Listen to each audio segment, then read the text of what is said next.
Most of the people they just think that भगवान जी कोई machine है हमें सुख देने की, या फिर जो हमारी ऑल नेसेसिटीज़ हैं हम वो उनको पूरा करने की। Because whenever some people when they go to temple what they ask for is कि हमारे पास प्यार नहीं है, हमें प्यार दे दो। हमारे पास पैसा नहीं है, पैसा मिल जाए। हेल्थ नहीं है, हेल्थ मिल जाए। ये नहीं है, वो मिल जाए। कि मतलब जो एंड ही नहीं है ना कोई एक्सपेक्टेशन का। कोई हमारा तो एक चीज़ मिल जाती है, हम दूसरी चीज़ पे जाते हैं, दूसरी चीज़ मिलती है, then we go to the third thing. तो हमारी कोई जो नीड्स है वो कभी सेटिस्फाई होती ही नहीं है। बहुत कम लोग होंगे जिन्होंने सोचा होगा कि when we go to temple, when we ask for things from God, भगवान जी को कैसा लगता होगा कि ये जो इंसान जिसको मैंने यहाँ भेजा, जो मेरा ही अंश है, जो मेरा ही एक पार्ट है, वो मेरे से हमेशा कुछ मतलब। भगवान जी बिल्कुल ये नहीं कहते कि मुझसे मत मांगो। वो he's ready to give you. We just have to set our intentions right, and we have to have a good karma.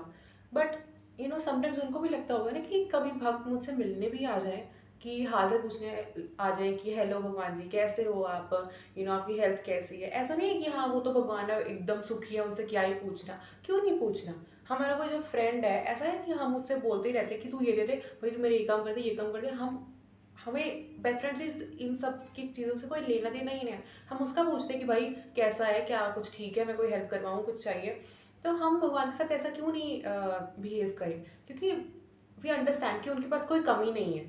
But उनके पास ये कमी है कि अभी भी हम इंसान हैं, और उनके पास हम अभी नहीं गए हैं। हम वापस अपने घर हेवन जो उनके पास है, हम नहीं पहुँचे हैं वहाँ पे। तो उनको भी कभी भी लगता होगा ना कि भक्त मुझसे मिलने आए, मुझसे हाल चाल पूछने आए। नो मैटर कि he has they have all the necessities, but still that's what प्रेम is. We have to understand what true love is, and उनको भी हमें ऐसे ही ट्रीट करना चाहिए। Will feel so good.